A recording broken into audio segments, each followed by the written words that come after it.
আসসালামাইকুম প্রিয় দর্শক মণ্ডলী, এগুলো হচ্ছে বাড়ি এক লতিরাজ কচু। এখানে আমার 1.5 বিঘা জমি প্রজেক্ট আছে বাড়ি এক লতিরাজ কচুর।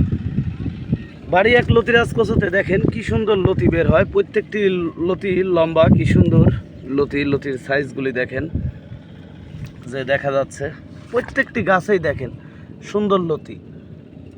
এটা অরিজিনাল বাড়ি এক লতিরাজ কচু।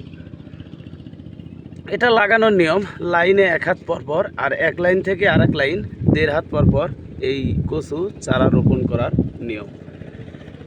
তে 1 বিঘা জমি অর্থাৎ 33% জমিতে আপনারা 4200 পিস চারা রোপণ করতে হবে। তাহলে প্রতি সপ্তাহে 5 মণ 6 মণ 7 মণ করে লতি উৎপাদন করতে পারবেন। অনেকে অনেক ধরনের গল্প দেয় যে 12 মণ 13 মণ, এটা ভুল ধারণা, মিথ্যে কথা। 5 থেকে 6 মণ 7 মণ লতি পর্যন্ত উৎপাদন করা যায়।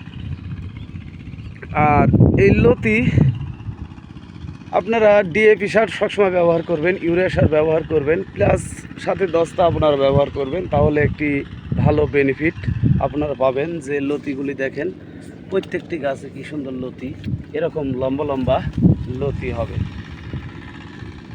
প্রিয় দর্শক মণ্ডলী, আপনারা কচু চাষাবাদ করতে চাইলে আমাদের সাথে যোগাযোগ করতে পারেন। স্ক্রিনে যে নাম্বারটা দেওয়া থাকবে ওই নাম্বারটা অবশ্যই আপনারা যোগাযোগ করবেন। ভালো থাকবেন, সুস্থ থাকবেন। আসসালামু আলাইকুম।